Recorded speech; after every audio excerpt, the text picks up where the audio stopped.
اس نے نیچے دھیان نہیں دیا تو اس کے پاؤں کا ٹھڈا لگا تو چشمہ دور جا گیا.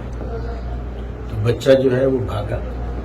بچہ بھاگ کے اس نے چشمہ اٹھایا قمیض کے دامن سے اس کو صاف کیا اور بابر جی کے پاس آیا اور آ کر کے کہا کہ میں معذرت چاہتا ہوں, میں نے نیچے دیکھا نہیں تھا. تو اس نے کہا بیٹا کوئی بات نہیں, ایسے ہو جاتا ہے. تو وہ جب جانے لگا تو بابا جی نے اس کا ہاتھ پکڑا.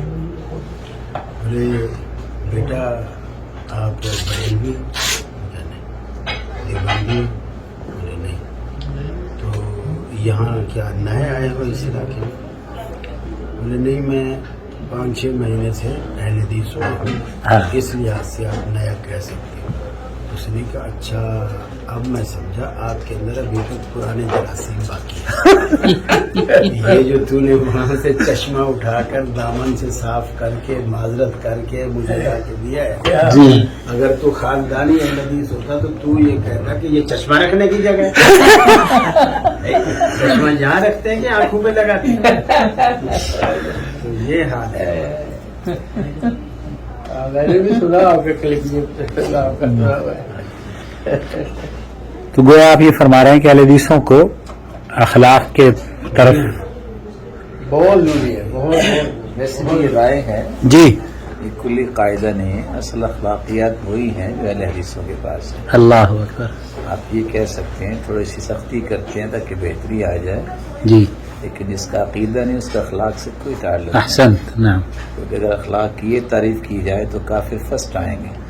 اور ہم کہتے ہیں کہ اخلاق کا معنی وہی ہے جو محدثین نے بیان کیا ہے, وہ ہے طلب الحلال واجتناب المحارم والتوسعۃ علی العیال.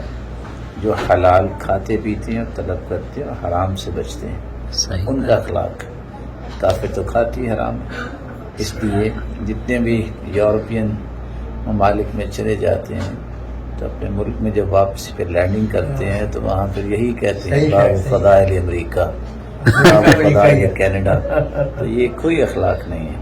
ہمیں بالکل عدل کی بات کرنی چاہیے. بعض چیزیں ویسی مجلس میں ہو جاتی ہیں, اہل حدیث سے بڑھ کے کسی کا اخلاق نہیں ہے. بے شک. کیوں کہ سنت کے مطابق ان کے اعمال ہیں اور توحید کے مطابق جو ہے جو تقاضے ہیں پورا کرنے کی کوشش کرتے ہیں. یہ نوک پلک سیدھی کرنا یہ تو باقی رہتی ہے اور رہے گی, اور اس میں بھی ضرورت یہ ہے کہ ہم اپنی محنتوں کو ڈبل کر لیں, دعائیں زیادہ کریں, تو اللہ تعالیٰ انشاءاللہ اس کی اصلاح فرمائے. تو یہ کبھی بھی آپس میں مقارنہ نہیں ہو سکتا. جو مشرک ہوتا ہے اور جو موحد ہوتا ہے اس کا کوئی آپس میں مقارنہ ہے ہی نہیں, کوئی موازنہ نہیں کیا جا سکتا.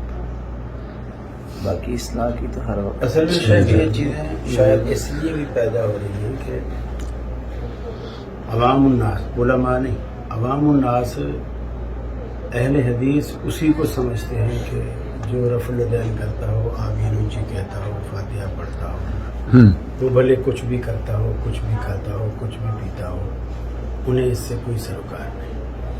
عوام الناس میں جو تاثر ہے وہ یہی ہے.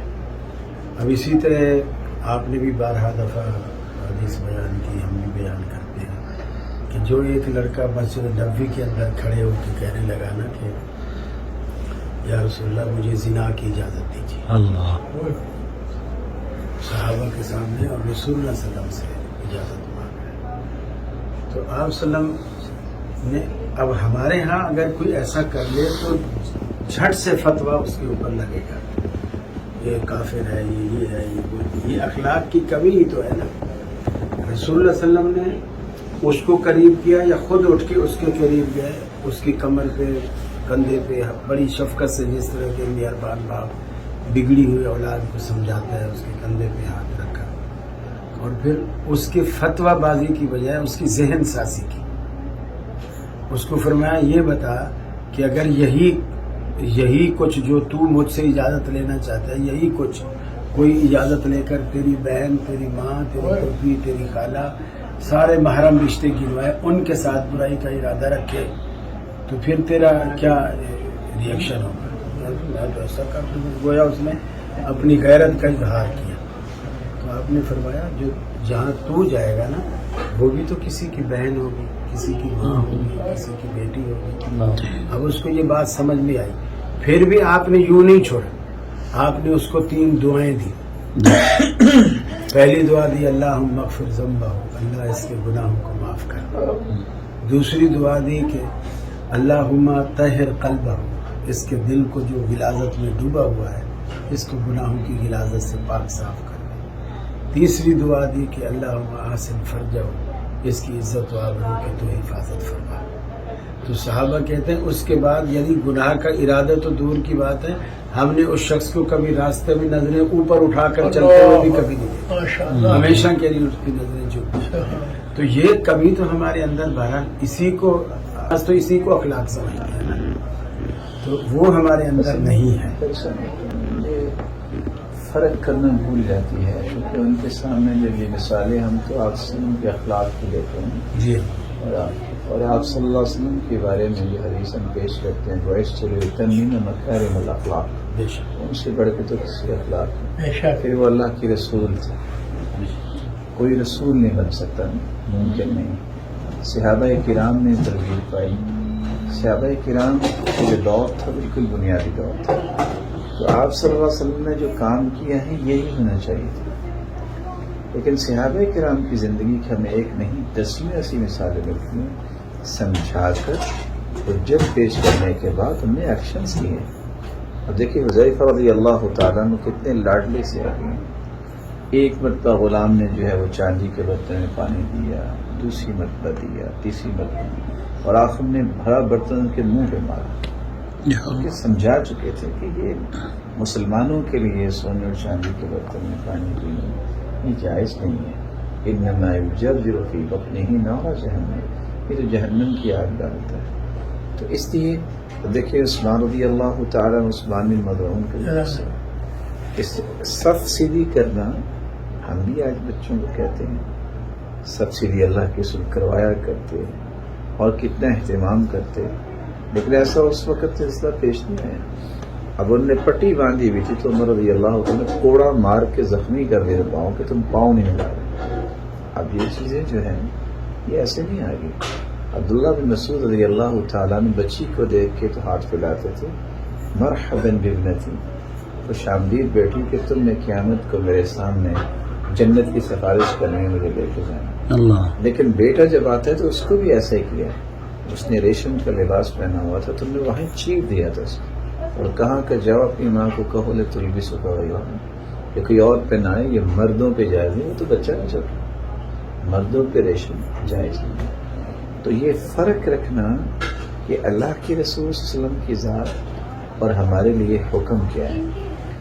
اللہ کے رسول جیسا اخلاق تو کسی کا نہیں ہو سکتا، لیکن کیا اس کو رواداری کا نام لے کے برائی کو قبول کر لینا ٹھیک ہے، یا کیا ممکن ہے کہ وہی تصور ہم واپس لائیں اور پھر یہ اصلاح ہو جائے؟ اس وقت تو بالکل بنیادی چیز تھی.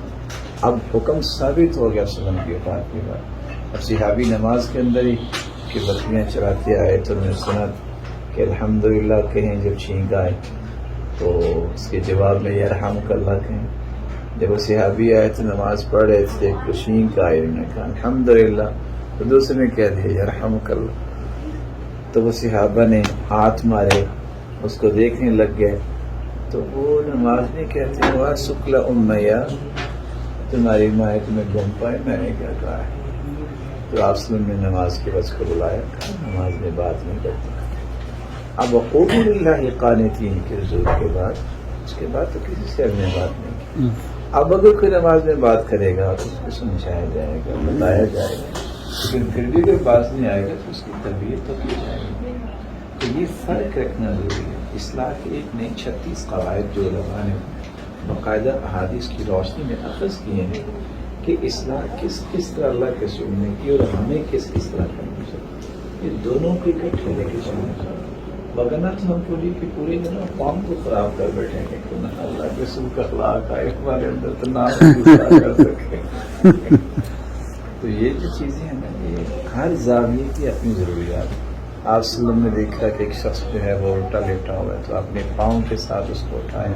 اب ہم نہیں اٹھا سکتے، یہاں نہیں کہیں گے کہ اللہ کے رسول نے ایسا کیا اور فرمایا کہ جہنمیوں کا سونا ہے. ہمیں بتانا پڑے گا بیٹا ایسے نہیں سوتے، اللہ کے رسول نے منع فرمایا. تو اللہ کی سنت اور بھی سارے کام کے وہ ہم نہیں کر سکتے. ہم صرف معاشرے کی اس ضرورت کو پریشانی بنا بیٹھے ہیں کہ معاشرہ سختی پسند نہیں کرتا. معاشرے کو اصول پہ لائے کہ وہ سختی بھی پسند کرے گا، نرمی بھی پسند کرے گا. جب آپ وقتی حل نکالتے ہیں تو وقتی حل جو ہے وہ ایک تھوڑے وقت کے لیے ہوتا ہے، مستقل حل نہیں ہوتا. وقتی حل ہوتا ہے بغیر کسی تاثیر علمی کے. تھوڑا سا کام بتا دیجیے، تاثیر علمی جو ہے اس سے ہمیشہ حل نکلتا ہے. دیکھیں یہاں کی جو توحید ہے، کوئی پولیس والا ہے کوئی ادھر ہے، توحید کے پختہ تاثیر علمی ہے. بچپن سے دیکھو ہم نے پڑھایا ہے باقاعدہ اور ذہن سازی کی ہے. اب ان کو دلال دینے کی ضرورت ہوگی. ڈاکٹر غازی جو ہے محمود غازی، جو پاکستان میں میرے چانسلر ہیں، وہاں وائس چانسلر یونیورسٹی کے، اس نے اپنا ایک قصہ شیئر کیا کہ میں جدہ اترا تو میں انتظار میں تھا تو سامنے مسجد میں چلا گیا کہ ساتھی ابھی مجھے لینے نہیں آیا. تو میں مسجد میں بیٹھنے لگا تو وہ پولیس والا جو وہاں نگرانی کر رہا تھا وہ کہتا یہ عامی گم صدر رکعتیں کو پتہ نہیں ہم مسجد میں آئے. میں لوگوں کو خود بتاتا تھا تو مجھے لگا یہ چیزیں تاثیر علمی سے آئیں. ہم اس وقت ایک نہیں چاروں طرف سے فتنوں میں ڈھانپے ہوئے ہیں کہ یہ بڑی سختی کرتے ہیں. تو ہم اس خوف سے کہ ہمیں سختی کا تانا نہ ملے ہم بہت ساری نرمیاں جو وہ لے لیتے ہیں جو اب نرمیاں کرنے والی نہیں. اس میں آپ بات نہیں کر سکتے ہیں کہ یہ جائز نہیں ہے، یہ جائز ہے. بہت ساری چیزوں کو ہم سینے سے لگا لیتے ہیں جس کا لگانا بنتا نہیں ہے. اور نام کیا دیتے ہیں؟ یہ رواداری. رواداری اس چیز کا نام نہیں. رواداری کے نام پہ تو عیسائیت اور یہودیت اور اس طرح مسلمانوں کو اکٹھا کرنے کی کوشش کی جا رہی ہے. لیکن یہ کیسے اکٹھے ہو سکتے ہیں؟ مگر شیخ ہم نرمی تو پیدا کر ہی نہیں رہے نا. یہ تو بلکہ شکوہ ہے کہ ہم میں نرمی نہیں ہے. وہ جو بندیوں کے فوت ہو گئے، امین اکاڑوی مناظرے کرتے تھے حدیثوں کے خلاف نا، ماسٹر امین اکاڑوی، وہ کہتے تھے کہ ان کا یہ حال ہے کہ ان کو اگر یعنی اہل حدیثوں کا یہ حال ہے کہ ان کو اگر استاد کہے بیٹا مجھے وہ کولر سے ٹھنڈا پانی کا گلاس تو لا کے دے، تو آگے شاگرد پلٹ کے کہتا ہے کہ میں تیرا مقلد نہیں ہوں، جا کے خود ہی پی. تو یعنی ہمارے یہ کیسا نہیں ہوتا. ہاں نہیں صحیح بات. لیکن اکثر جگہوں پر ایسا ہوتا ہے ہم خود کہہ رہے ہوتے ہیں. کوئی شخص کسی کا اگر ہمیں کوئی قول پیش کر دے تو ہم فوراً کہہ دیتے ہیں میں کوئی عدم مقلد ہوں. یہ ہے، یہ چیز ہمارے اندر بہرحال ہے. یہ ہم کہتے ہیں اکثر، اور عام لوگ تو اکثر کہتے ہیں، بلکہ مجموعات میں تو اکثر علماء کو یہ گلہ ہوتا ہے کہ جی علماء بھی سوچ رہے ہوتے ہیں کہ ہم اس کا کیا جواب دیں، اور آس پاس کے بیٹھنے والے جو پبلک ہوتی ہے وہ فتویٰ جب تک دے چکے ہوتے ہیں. صحیح بات.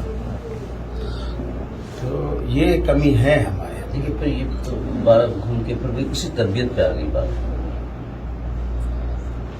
تربیت کرنے کی ضرورت ہے. وہ پھر ایک نشست میں نہیں ہے، وہ تاثیر علمی کے بغیر نہیں ہے. اللہ میں ایکچولی اسی طرف آ رہا تھا. اور تربیت جو ہے وہ علم کے بغیر بھی نہیں ہوتی. بالکل نہیں آئے گی. اگر مثال کے طور پہ کسی نے فتویٰ دے دیا ہے، بڑا بیٹھا ہے کسی چھوٹے نے فتویٰ دے دیا ہے، اس کی پریشانی والی کون سی بات ہے؟ ان چھوٹوں کو ہم نے کیا دیا ہے؟ نہیں محنت کرنی چاہیے تو بیٹا ایسے نہیں کرتا. ہمیں سلف کی وہ روایت بھی سامنے رکھنی چاہیے. اس طرح کے کئی مسئلے آئے ان میں خاموشی یہ بھی خاموشی بھی ایک سکھانا ہوتا ہے. ہمیں بھی تو اپنے آپ کو قدسیت کے درجے پر نہیں لے جانا چاہیے کہ اگر کسی نے بات کر دی ہے تو کیوں میں بات کر دی، بھول گیا اس کو نہیں پتا، اس کو سکھا دیا گا. ہمیں بھی اپنے جو ہے وہ لمیٹیشن رکھنی چاہیے کہ میں آخر عالم ہوں نا، تو اختلاف کسی کے ساتھ بھی ہو سکتا ہے، لیکن اس اختلاف کا معنی نفرت نہیں ہوتی. اس کو سکھا دیں. امام بخاری رحمۃ اللہ علیہ جتنے بھی محدثین گزرے ہیں بڑی بڑی باتیں ہوئی، مطلب خاموشی یا انہیں اچھا پیغام دیا. تو ہم اصل میں دونوں طرف سے جب انتہا پہ جاتے ہیں تو اس وقت پریشان ہو جاتے ہیں. ہمیں یہ دیکھنا ہے کہ ہم ایک مسلمان ہیں، میں کس طرح مثبت سوچ کو پیش کر سکتا ہوں اپنے قول سے، اپنے عمل سے. کوئی اس کے مقابلے میں کیا کہتا ہے وہ میرا مسئلہ نہیں ہے، اس کا مسئلہ ہے. اس کو بھی دیکھ کے مجھے پھر نیکسٹ فردر مجھے پلاننگ کیا کرنی ہے کہ اس کو میں کیسے ٹھیک کر سکوں. یعنی ابو ذر رضی اللہ تعالیٰ عنہ کو گالیاں دی ہیں سب صحابی ہیں، اور صحابی کو گالی دینا کتنا جرم ہے.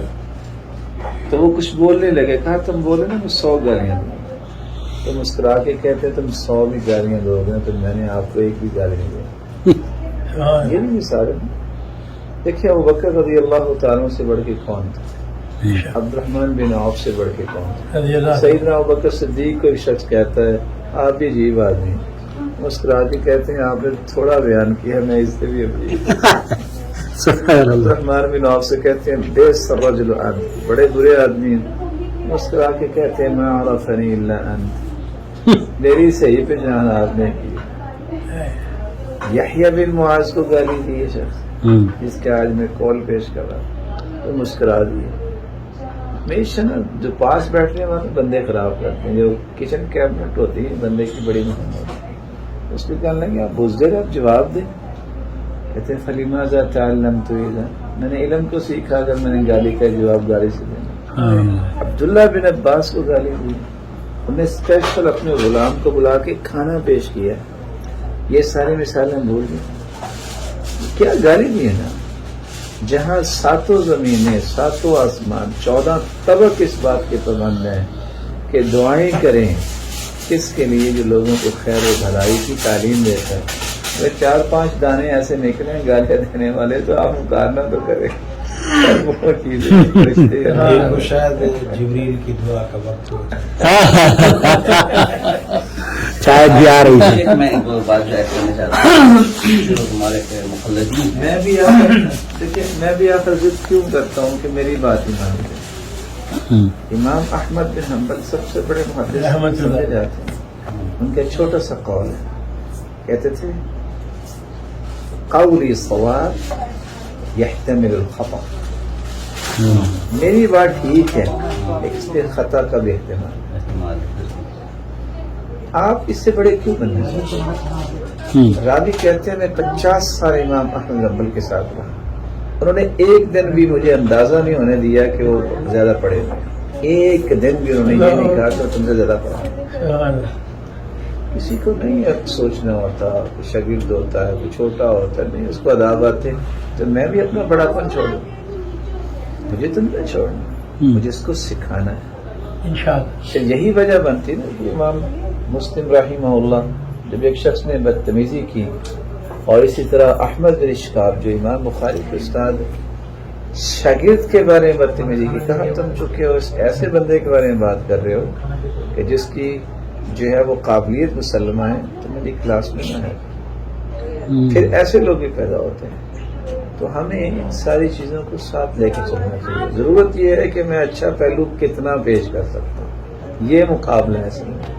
مجھے اپنے آپ کو شکست خورداری بنانا چاہیے کہ اب چونکہ یہ ہو گیا.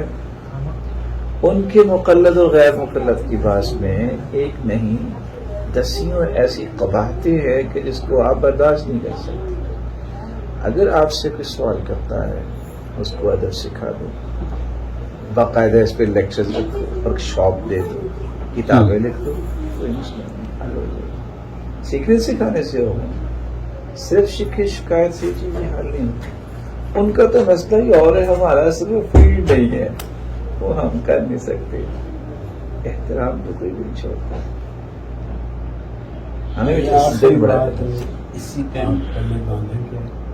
اس کے لیے آپ ورک شاپس کا نوجوان میں جو بات کی تھی نا کہ ہمارے پاس اس طرح کا ہو جو تربیت، جس بار میں جو جس چیز کو بار بار ایک لفظ یوز ہو رہا ہے تربیت کی، ہماری تربیت ہو اس میں.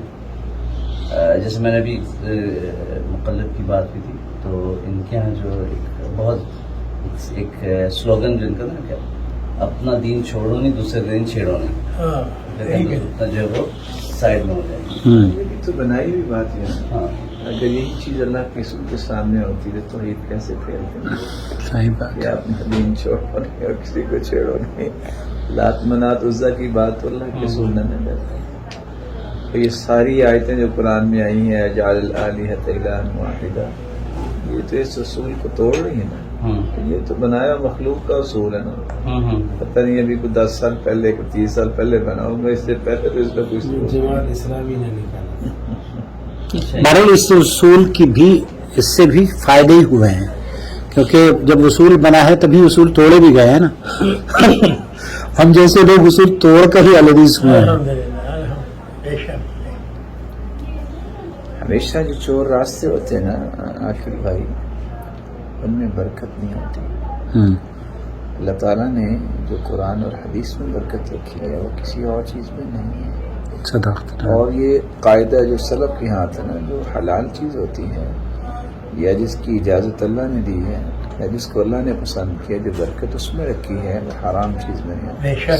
تو سلف تو اس کی مثال دیا کرتے تھے نا کہ جب بکری جو ہے اس کے بچے 2 سے 3 ہوتے ہیں, اور اگر کتیاں بچے دیتی ہے تو 8-10 دیتی ہیں. جی. تو ہر سال کروڑوں بکریاں ذبح ہوتی ہیں, پھر بھی ختم نہیں ہوتی ہیں. آپ کو کتیا کے بچے نظر نہیں آئیں گے. تو اس لیے ہمیں اچھے اصول جو ہے نا ان کو لاگو کرنا چاہیے. اس طرح کے اصول بنانے والے ہمیشہ امت کو غلط راستہ لیتے ہیں. کسی کو چھیڑو نہ, اپنا چھوڑو نہ. اب کسی کو چھیڑنا تو مقصود نہیں تھا نا اللہ کے رسول کا, تو ان کو اللہ کے ساتھ جوڑنا مقصود تھا. تو مفاہیم جو ہیں وہ خاطئ نہیں ہونے چاہیے, اس میں مصداقیت ہونی چاہیے, لوگوں کو راستہ سیدھا دینا چاہیے. اس کا جو موقع ہوتا ہے اس کے مطابق ان کی آپ دعوت دے دیں کہ یہاں کس طرح دعوت دینی ہے. یہ بھی ایک فن ہے کہ اس کے ساتھ ہم نے گفتگو کیسے کرنی ہے. آپ نے بادشاہوں کو خط لکھے ہیں, آپ ڈیروں پہ گئے ہیں, آپ منڈیوں بازاروں میں گئے ہیں. ہر ایک سسٹم ہے اور علماء نے اس پہ کتابیں لکھی ہیں. جزاکم اللہ خیر. یہ تو کہیں بدعا نہیں بن جائے گی عاقل بھائی. چائے کی جزاکم اللہ جو ہے اس کا مطلب ہوتا ہے جزاکم اللہ اچھے اچھے خیر. ٹکڑے کرے, کیونکہ جزا نہیں, میں نے کہا جزاکم اللہ خیر. جزاکم اللہ خیر, اللہ آپ کو اچھا بدلا. جزاکم اللہ خیر. اگین جزاکم اللہ خیر. يحفظكم ربي. اکل طعامکم الابرار وصلت علیکم الملائکہ الا جبریل. ابن باز رحمہ اللہ پتہ نہیں کسی نے کہہ دیا کہ اکل طعامکم الابرار وصلت علیکم الملائکہ, تو کہتے ہیں اللہ یصلت علیکم الملائکہ. تو وہ صلت کی بجائے سلط پڑھ دیا, سین پڑھ دیا. اللہ.